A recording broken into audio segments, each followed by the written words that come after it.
الرحمن الرحيم سبحانه ما أعظم شانه لا يحد ولا يتصور. پرون دا خبره مونږ کړې وه چې په روایت د تسمیه کې او په روایت د تحمید کې چې کومه ابتدا ذکر ده نو د ابتدا د پاره درې معناګانې دي کنه، حقیقي لغوي، حقیقي عرفي، اضافي.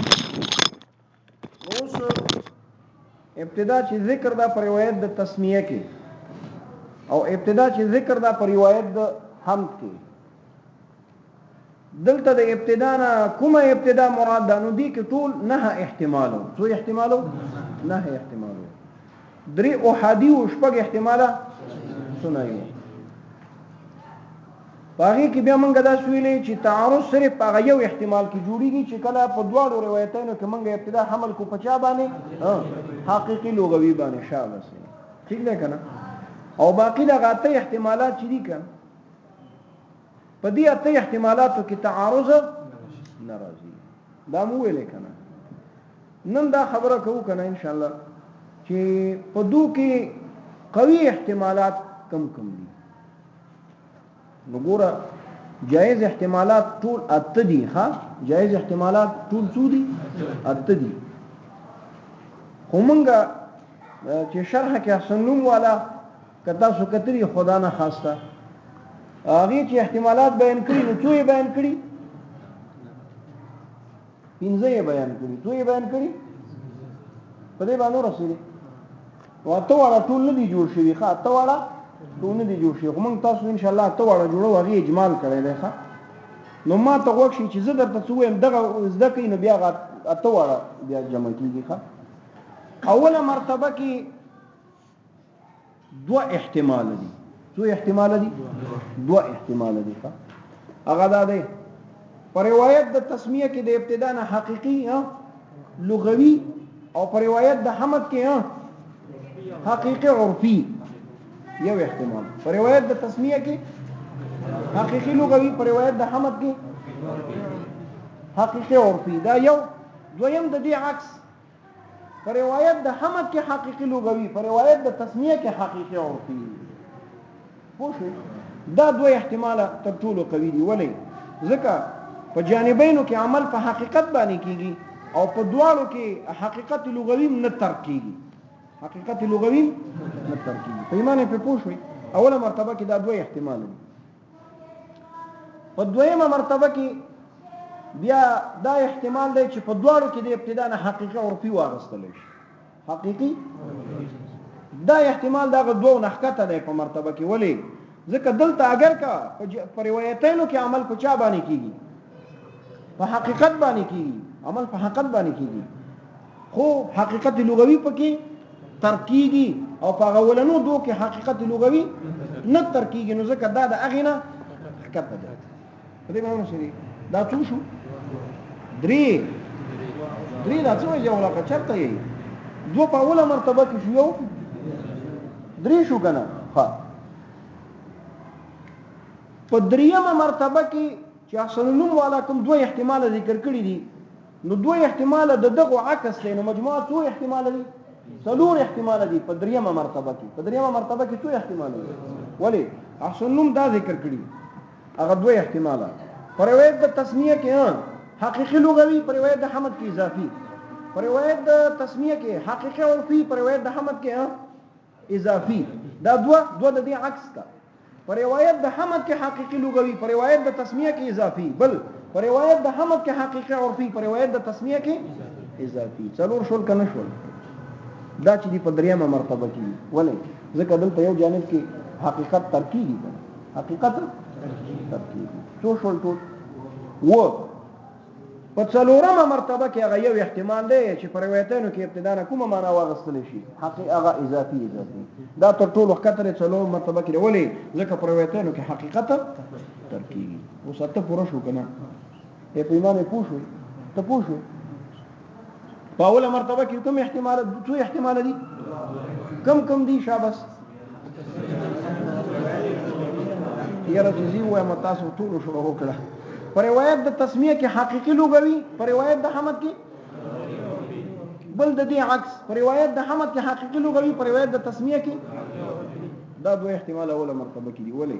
ځکه جانبینو کې عمل په حقیقت باندې کیږي او حقیقت لغوي په کې نه دی ترک شوی ټیک دی کنه په دویمه مرتبه کې بیا یو احتمال دی هغه دا چې پر روایتونو کې د ابتدا نه کومه معنا واغستل شي حقيقي عرفي دا د دوه احتمالاتو نه مرتبه کې ښکته دی ولی ځکه دلته حقیقت لغوي ترک دی کنه په دریمه مرتبه کې څلور احتمال دي پر روایت د تسمیه کې حقيقي لغوي روایت د حمد کې اضافي بل پر روایت د تسمیه کې حقيقي عرفي پر روایت د حمد کې اضافي دوه د دې برعکس ده پر روایت د حمد کې حقيقي لغوي روایت د تسمیه کې اضافي پر روایت د حمد کې حقيقي عرفي روایت د تسمیه کې اضافي څلور دا شو کنه دا په دریمه مرتبه کې دي دا ولی ځکه دلته یو جانب کې حقیقت ترکیبي کنه موږ اضافي اخلو اضافي خو معنا مجازي د ابتدا د پرون ویلي کوم نه دی ویلي دا ټول څه شول و شابسي او په څلورمه مرتبه کې بیا یو احتمال دی غدار چې پر روایتینو کې د ابتدا نه معنا اضافي واغستل شي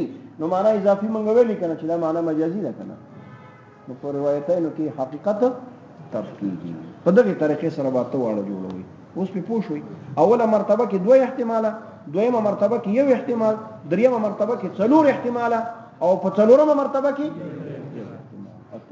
سر په خلاص اوس دا خبره کوو کنه چې پر روایت د تسمیه کې دوی د ابتدای حقيقي اخلي کنه پر روایت د حمد کې ولې نه اخلي اگر که جایز دا تعارض بیا هم ناراضي ورخه تعارض ناراضي خو مصنفین نه کوي تعارض ګور نه راځي تعارض د الته ختميږي دا ولې یعنی حمد ولې نه مخکې کوي په چا باندې په تسمیه باندې یو خلودي وجنه چې د مصنفین عادت باندې جاری دی مشهور هم دغه چې تسمیه نه مخکې کیږي په چا باندې په حمد باندې بلکې تسمیه مخکې راوړي ورپسې چې راوړي حمد راوړي نو که پر روایت د حمد کې د ابتدا نه حقيقي لغوي واغستل شي نو بیا به حمد مخکې کړي شي په چا باندې په تسمیه باندې نو د تعامل نه به خلاف راشي د تعامل نه به خلاف راشي ویږي ان شاء الله او بل لدی وجنه چې په تسمیه کې هغه ذکر د اسم ذات د الله تعالی کیږي کنه کیږي او حمد نه مخصوص شی دی اظهار د صفات کمالیه ده کنه یا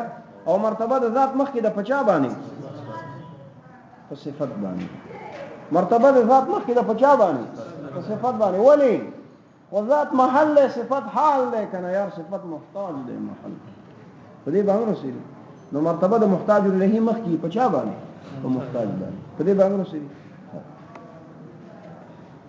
بل خبره اشکال پیدا کیږي غدار او سره تاسو څه ویلې چې دلته حمد راولې دی مصنف رحمه الله لوجد موافقه د کتاب الله نه لوجد عمل د حدیث نه او لوجد اتباع السلف نه دلته خو موافقه د کتاب الله شوی ده نه عمل په حدیث باندې شوی ده او نه موافقه د چا شوی ده د سلف شوی ده ولې قران کریم په مصدر د عنوان د حمد سره کړه الحمدلله رب العالمین او دلته خو عنوان د چا راو سبحان الله دغه شان په حدیث کې لفظ د حمد راغلی دی او دلته تا سبحان دغه شان سلف خپل کتابونه مصدر کوي په چا سره په حمد سره او تا شی راو سبحان الله دې پوښوي نو د حدیث او د اتباع د سلف چې کوم اشکال نه دا غینه خپلن جواب داسو کوي چې موافقه لفظي کنه شته موافقه معنوي شته ولې د حمد نه مراد شي نه اظهار د صفات کمالیه ده اظهار د صفات کمالیه لکه څنګه چې په عنوان د حمد سره کیږي نو اظهار د صفات په سبحان سره کیږي کنه په دې باندې سړي او د کتاب الله نه دوه جواب دي یو دا چې موافقه معنوي التمشتا که موافقه لفظي نشته نو خیر ده موافقه معنوي شته کنه اظهار د صفات په حمد سره کیږي په سبحان سره هم کیږي دویم جوابم التشته نه هغه چې موافقه لفظي هم شته ولی لکه څنګه چې سوره فاتحه د قران کریم د خدا نور سبح لله ما في السماوات تو زیر غلی دام د قران کریم اجازه کنه نو هغه مصدر 50 سره شوی دي په سبحان سره په عنوان د ماده سین با حاده کنه ماده د ټول یو ده نو موافقه لفظي هم شته په دې باندې رسېږي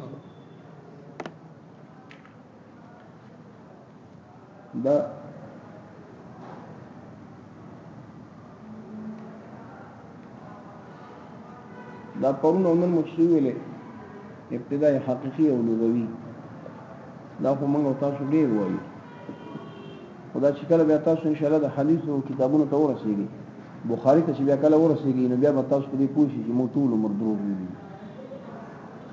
دغه تحقیق نه دی چې ابتدای حقيقي او لغوي او فیض الباری کې د بخاری شریف شرح ده د انور شاه کشمیری رحمه الله هم دا اول جلد ابتدا کې او دا شان عمدة القاری د بدر الدین عینی شرح ده په بخاری باندې اغلی کلی و دې خبرو ته اعتبار نشته دا د اعتبار وړ خبرې نه دي چې په حدیث د تسمیه کې د ابتدا نه ابتدای حقيقي او دلته ابتدای عرفي یا اضافي ځکه دا وایي دوه حدیث نه دي ښه بلکې دا یو حدیث دی دوه روایت دي حدیث یو دی په الفاظو کې استعراض راغلی دی په الفاظو کې بعض روایتونو کې بحمد الله راغلی بعض روایتونو کې بسم الله راغلی په دې باندې پوښ له بعض روایتونو کې بذکر الله راغلی نو عمل په صورت د جمع سره هغه به موږ په چا باندې وکړو په ذکر الله باندې وکړو نو ذکر خو تسبیح حمد هم دی او تسمیه هم ده نو بهرحال دا تحقیق چې وای الته حدیث ته تسمیه کې دا او حدیث ته حمد کې دا وای لا فیض الباری کو گزاره کړی دا لا يعبأ به ورته ویل دی وای د اعتبار ول دی